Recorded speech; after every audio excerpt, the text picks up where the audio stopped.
One of the first trips to New Hampshire, your impressions of our state? Just absolutely beautiful. It's I cannot wait to get on that bus and drive around New Hampshire. Really a spectacular state, and it's no wonder that people travel here just to look at the leaves even. It's gorgeous. Let me ask you about the investigative report. It came out on Friday. Now, you have been cleared of legal wrongdoing, but it was determined that you abused your power and violated state ethics laws. What's your reaction to the report? My husband, who had asked for information on a state trooper that continued to threaten our family, my husband did nothing wrong, and I don't believe I did anything wrong with my husband's actions there, and following up as our personal security detail asked us to do in inquiring about a state trooper who made death threats against our family, tasered his stepson, had a lot of very, very, very troubling behavior.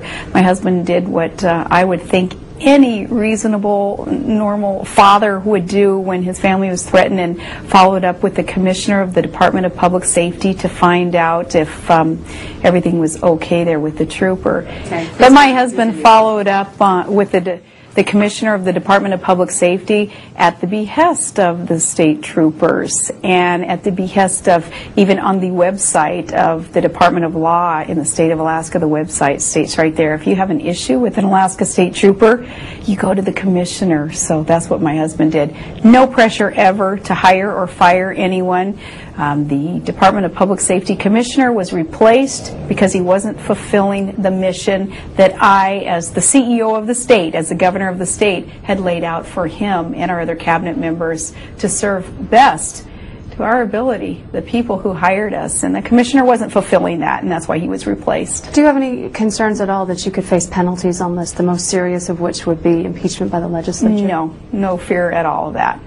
Let's talk about John McCain's new ideas. And also, economic though, plan. Go ahead. I'm going to go back to that investigation. Obviously, it's a political goat rope what occurred up there with partisans who have never been real thrilled with anything that I've done as governor, just really being able to seize on something that they saw as an opportunity to kind of besmirch my husband and our family. So that's what it turned into. When you say partisan, though, this was a 14-member legislative council. Led by a Democrat senator. 10 of which are Republican members, though. So are you saying the body? Led by a Democrat senator. Do you say the body itself is partisan? I think it turned into be very much partisan.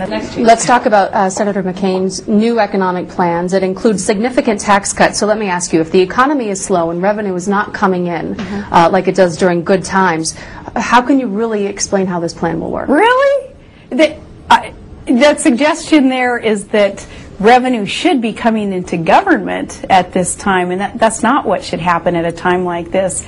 Revenue, those dollars that a business can produce and can create, should be kept as much as possible by that business and by our families, so that businesses can hire more people. That's how you create jobs, and that's how the economy gets moving again. At a time like this, especially the economic crisis in our country, the last thing we need is for government to take more from the private sector, from our businesses.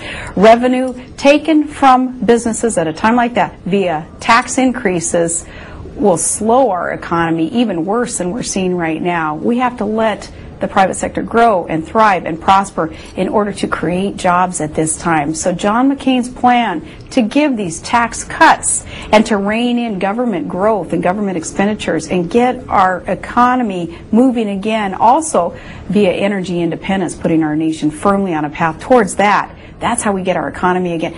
We shouldn't worry about government not having enough money. Government's got plenty of money. It's a matter of how government prioritizes the expenditures of those public dollars. Wall Street's a roller coaster. People are very scared. Absolutely. I'm sure you've heard a lot of people that do not support the $700 billion bailout. Yep. Now they're hearing word that the government's about to buy into banks. Should there be a time limit on how involved and how long the government is involved in what's supposed to be a free market? Well, there definitely should be. The private sector, our families, our businesses, taxpayers should not be looked at to bail out the brokers and those predatory lenders, those who have caused the problem that we're in today. We cannot be looked at as those who will bail out the fat cat's on Wall Street, not when it's Main Street that's hurting. And that's why John McCain's plan also, to reduce taxes and to allow our seniors to keep more of their investments and their savings at a time like this, instead of forcing them to sell at a time like this with the stock market. John McCain's got the right plan to put the economy back on track. Again, at a time like this, we cannot afford another big spender in the White House, and we cannot afford greater taxes on our businesses and on our families. That's what will slow the economy. A couple more since we were cut off a couple of different times. Okay. Has the tone been too negative? And for your part, if you've been out there with a couple of stinging accusations against your opponent, is that the best way, do you think, for American voters to get to know you? The stinging accusations, like what? Making stinging points. If it could be argued that this campaign on both sides has gone too negative, what do you say about that part?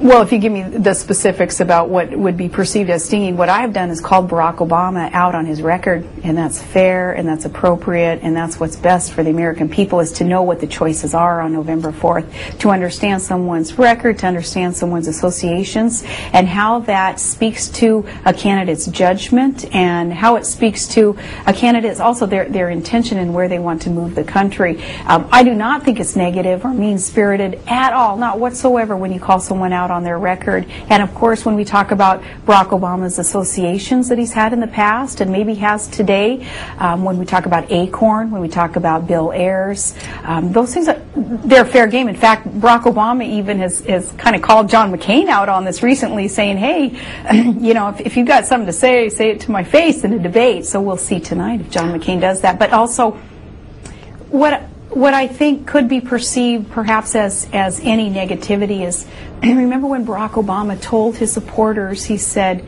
go out there and argue, get in their face. That was some weeks ago. That maybe shifted some things on their ticket towards some negativity, but no, I don't characterize at all our campaign being negative when we talk about someone's record and associations. That's what the electorate deserves to hear.